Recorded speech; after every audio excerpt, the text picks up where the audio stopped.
to another episode of Cinema Rabbit Trails. Before we begin, guys, you ready? Yeah. Oh.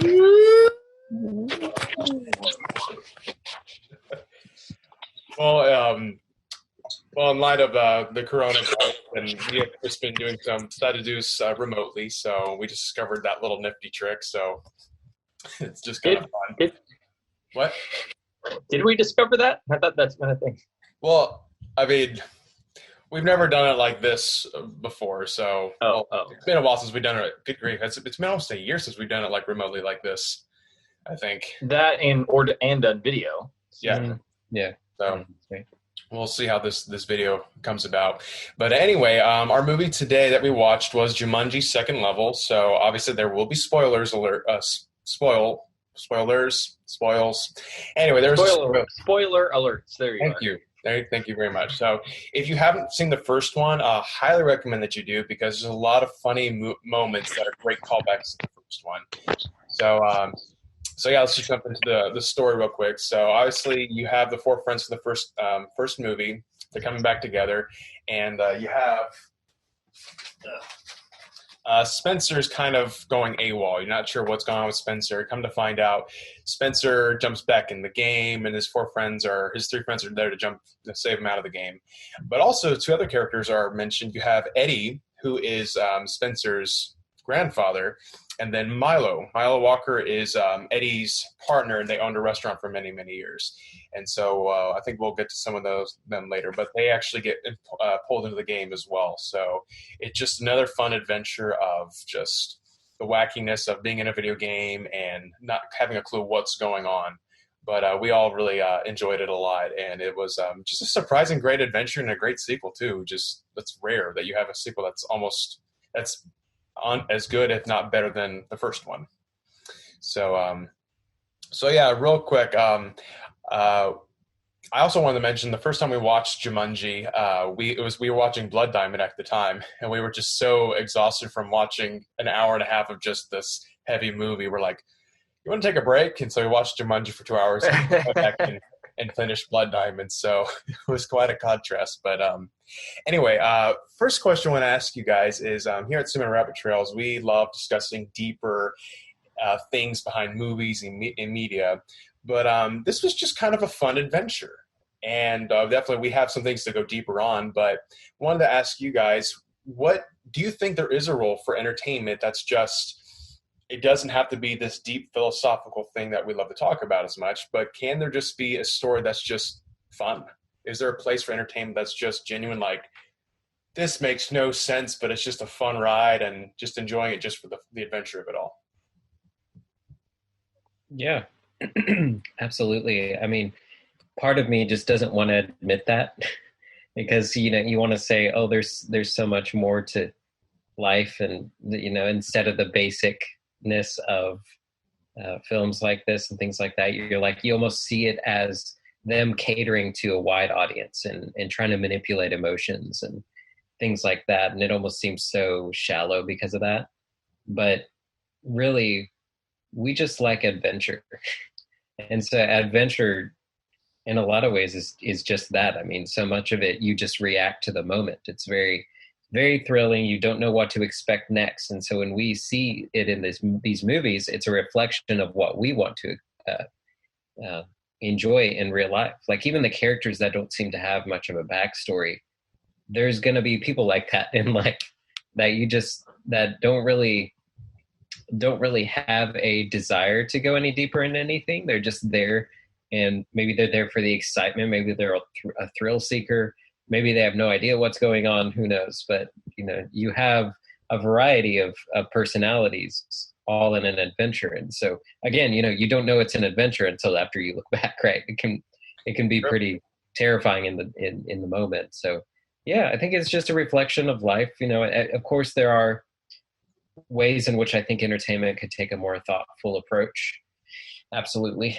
And it's not perfect, but there is a place for more lighthearted fare. Yeah, I agree.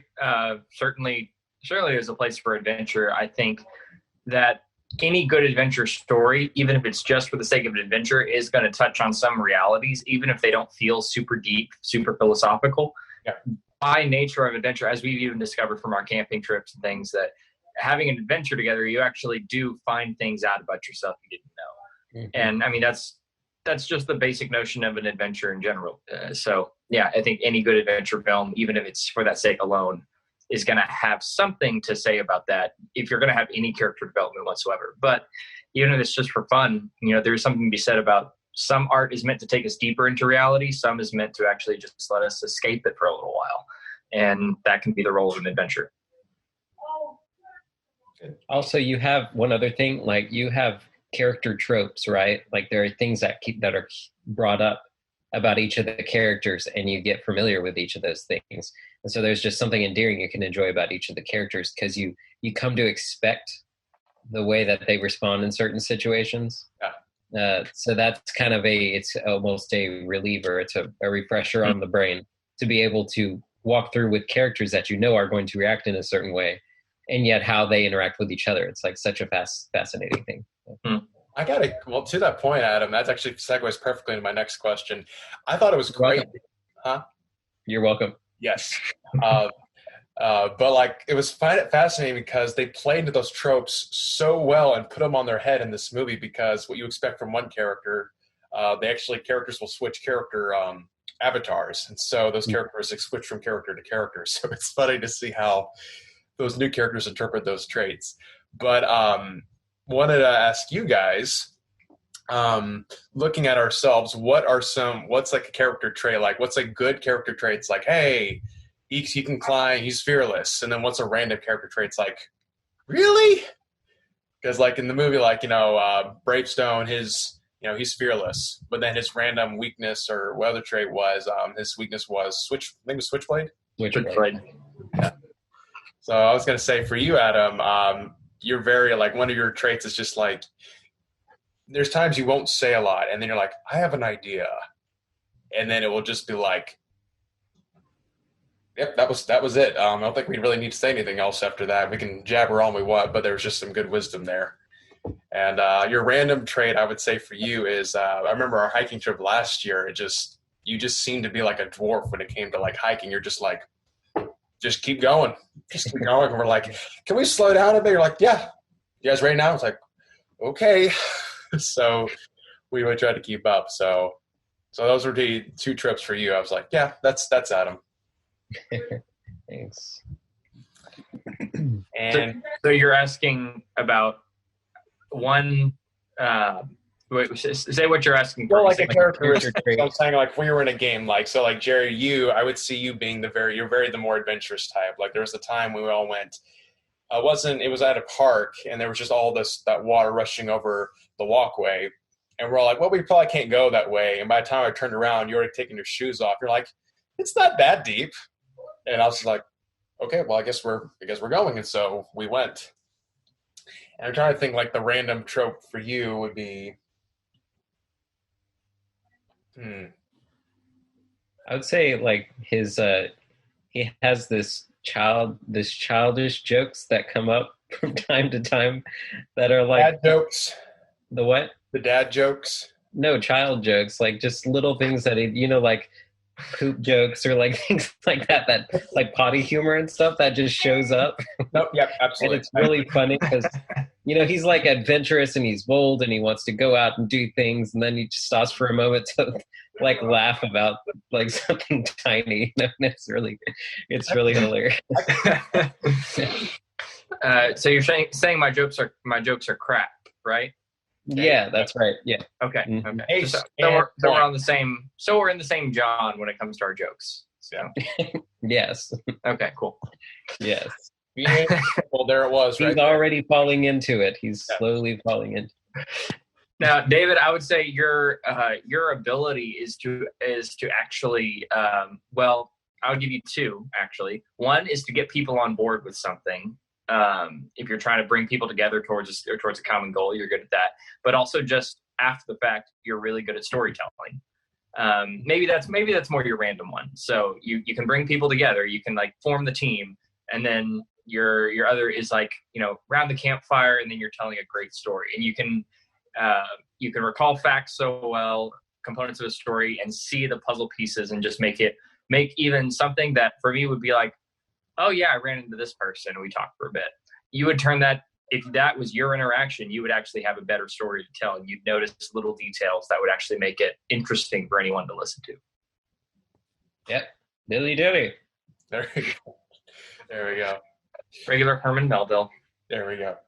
Okay, so my next question, if I can see. So kind of diving into the, some of the ideas from the film. So the four friends are getting back together, and the problem is Spencer, as I mentioned earlier, just disappears. And they're just like, where is he? And come to find out, Spencer actually wanted to go back into Jumanji because he just felt so insecure about himself. He's like, I just wanted to feel like Bravestone again. So why, and he's just saying how he was in a weird place. But the question I was going to ask you guys is, why do we hide when things are hard, especially when those are the times we need people more than ever? Because I think we often feel like, this is one of the things I do love about the film. I think they did a great job with Spencer, is that we feel like if things are going wrong, we're not the right person we need to be. And so we have to figure out who the right person of ourselves is, or the right version of ourselves, and get to be that person, when that's a lie. In reality, we actually just need others around us to fill in our weaknesses. I think that's just a common thing. Anytime something's going wrong, we think it's okay, I'm not being everything I need to be right now. Yeah. And using a video game illustration, it seems like I think we feel in moments like that just moments like that, we feel like we're at level 0 all the time, or that we haven't collected much items, like we're like going around the town, and maybe we picked up a pickaxe or something like that, and we're like, this is not going to take me, I'm not going to be able to slay the dragon with this. But like, we constantly feel that way because, we go into that thinking, okay, I have talents and all this, but they're not the right talents. They're not the right abilities to rescue me from these challenges. So I certainly know that I've experienced that. Yeah. And you see that even in light of the film, you see that both with, you see it in the first one too, but in this one with Eddie, you see that his issues, and Milo's, just everybody's, but especially with Eddie, where he becomes Bravestone. Now he has all these, he can, he has his hips back. He has his, he's strong, he's young and bold and everything again. But that doesn't take away the fact of his personality, his character flaws that actually hurt the team around him. And he's just focused on what he wants to do with himself. And it just hurts everyone else. So being the right person, the right version of yourself, doesn't eliminate the problems that you actually already have, that you need others to forewarn you about and care for you and help fill in those weaknesses. Absolutely. That's a good point. So actually, I think that goes to my next question. You're welcome. Yeah. Well done, John. So knowing who you really are, that's kind of a theme in there in this movie. But there's two kind of people. There's people who just, they know who they are right from the get-go. And there's other people who are trying to find out who they are and accept that. So I was going to ask is, what are some of the advantages of knowing who you are versus someone who is trying to find out who that is? And it sounded like, Jerry, what you were saying is, one, kind of reiterate that. You were saying there was almost a disadvantage with like, Eddie knew who he was as Bravestone, but that was almost like a hindrance in a way. Yeah, almost. Actually, it relates, I think, to something you were saying earlier when we were talking. You said more information isn't always the answer to fear. And you could say that more information about yourself isn't always a solution to your shortcomings. Interesting. So, yeah. That hurts. I mean, yes, we need to explore who we are and get to know our strengths and weaknesses. But what it really is you can't, this is something even my dad talks about, is that you can't actually, especially when it comes to finding a career, you can't always look at what problems within yourself you need to fix. You always want to work on those and you will get better at them. But the best thing you can really do is look at what your strengths are and make them for lack of a better term, make them into greatnesses. So you're not constantly trying to fight all your shortcomings and then letting your strengths just dwindle away and not be as good as they can be. Instead, focus on the strengths you have and continue to grow them. But, just pay attention to what your issues are and your weaknesses are. It's good. Any thoughts, Adam? No, that's good. Okay. So that's kind of an interesting way to answer my question, but I love that. So I'll kind of off of that, I'll kind of ask this way: where do you see yourself falling into? Because I'll answer my own question as well. But do you find yourself in the camp of like, I kind of know who I am, what I'm about, and then, or are you the kind of person where it's like, I'm still learning who I am, accepting that, but what's the, whatever camp you feel like you're in, for the most part, what's the lesson you've been learning, or something you would want to pass on to other people who are maybe dealing in that same arena as you are? Money doesn't define you. Okay. Does not change your value. That's it. Nothing else to that. So which camp would you say you fall in more into, Jerry? Learning about myself still. Oh. Yeah. I mean, I know a lot about me, but so if any of our listeners aren't aware already from other podcasts, I'm soon to be married in a couple of months. And just in that process alone, I'm like, I know nothing. And I have all these issues that I had no idea were there. This is fantastic. All right. Great. So, about to level up. Something like that. Adam? Yeah, for me, depends what knowing who you are is, but I'm definitely very self-aware. But something that I would want to pass on is, don't focus on self-awareness, focus on God awareness. Ooh. Because God speaks into yourself. He's the one who knows more about you than you could ever know about yourself. So we might as well seek out that abundance rather than the abundance that we can find in ourselves. After all, it's like, there's things about us that we don't understand, and we feel the need to dig deeper and deeper over time, except we find that we're really just picking one object up at a time. Like, what's this and what's this? And God's like, I can show you all of this in half the time. Not because of you, but because of him. So definitely, spend your time more with the Lord, because you will never know yourself. Let's just say that. It's only the Lord brings those things out of you. And what happens is people start to honor you and appreciate you for things you don't even see in yourself after a while. They start to be like, wow, you're so this, you're so loving, you're so generous and all this. And you're like, really? I didn't even notice that. And you're actually better off, because then not only are you serving the Lord, the one who knows you best, but also you're not giving into the urges of pride and being able to just walk with him. And if you're humble, let others say you're humble. You don't have to worry about whether you're humble or prideful. You're just following the Lord. Yeah. And it's, so if I'm hearing you correctly, this metaphor that I think could maybe help some people. It's like, okay, here's my apple and it's rotten. This is my heart. All right. It's metaphorically my heart, but it's an apple. So I have this rotten apple here. I think that I can become this less rotten apple. I think that one looks better. The problem is this one is still rotten. So you take the perfect apple over here, that is the heart of God, and that's what we're trying to go after. But you don't want to compare. It's comparing apples to apples, except that they're both rotten, so they're both screwed up. Yeah, exactly. Yeah. Thanks for that illustration. It kind of reminds me of I've just been thinking about this passage a lot in Romans 12:2, where it says, "Do not be conformed to the pattern of this world, but be transformed by the renewing of your mind."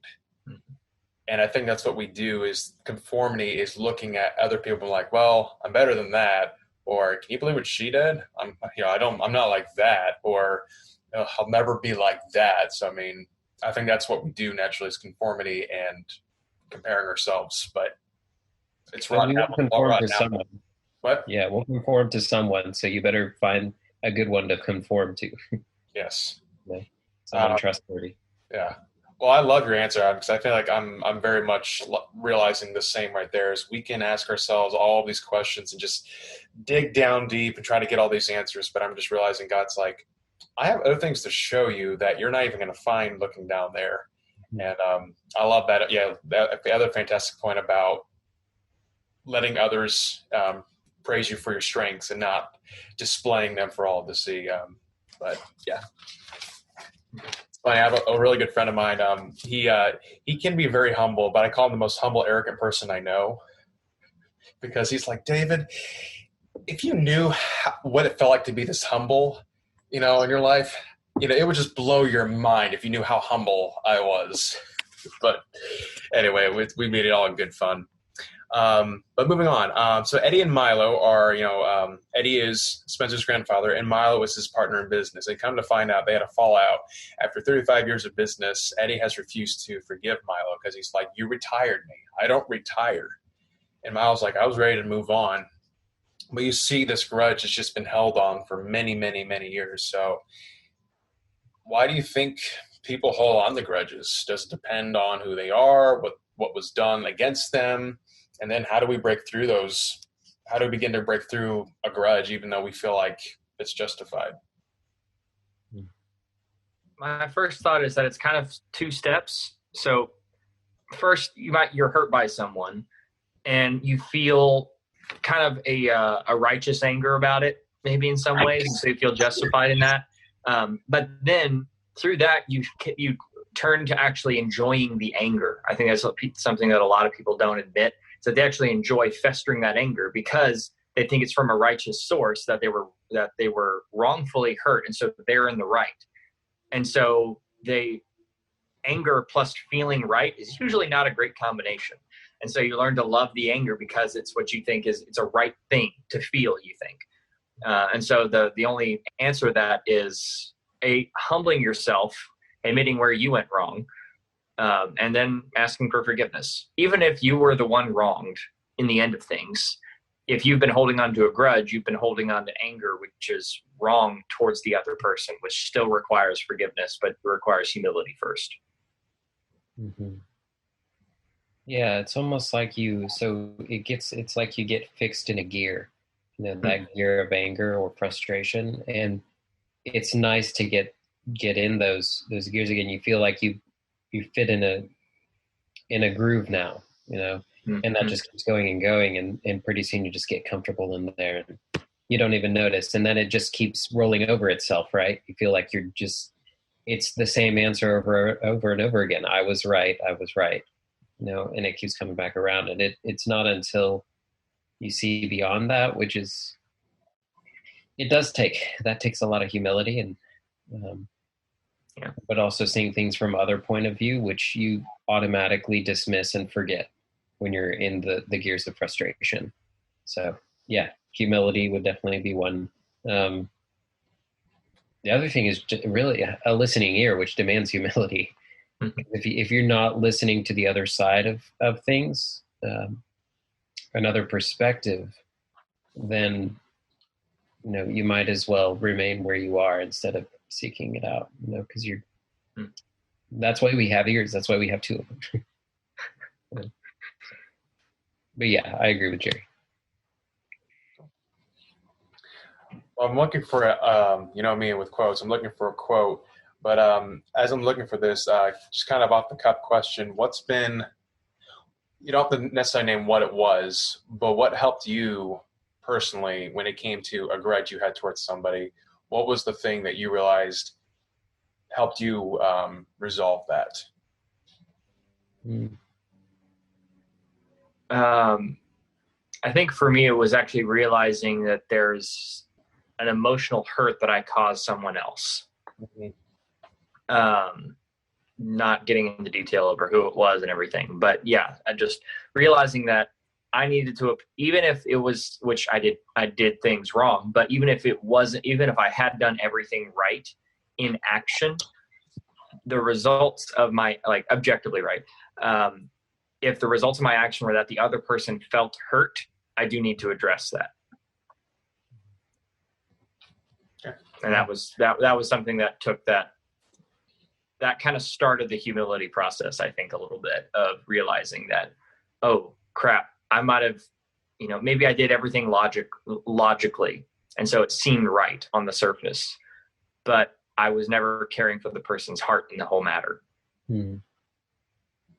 Yeah, so definitely I can agree with that. And also it's a restoration, it's a rebuilding whenever you are trying to reconcile with someone again, and getting out of holding that grudge. Because what I've found is, it's not that you've done the wrong, sometimes it's just that you've done a wrong. And if you've done a wrong and ask for forgiveness from that, there's your starting point. And that opens the other person's heart up to admitting their own frustrations and being able to work towards a common goal. So you definitely see the way that restoration can start with a small act of asking for forgiveness and wanting things made right with each other, and that can open up at least the starting the path towards forgiveness with each other. Yeah, I agree.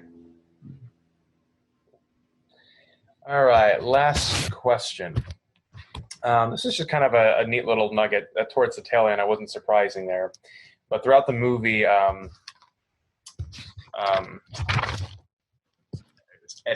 Eddie has been saying, like, getting old's terrible. Don't let anyone tell you otherwise.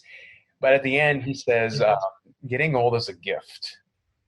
And it was just kind of just a special moment. Don't know why, but what do you, getting old, memory, losing hair, joints not quite working.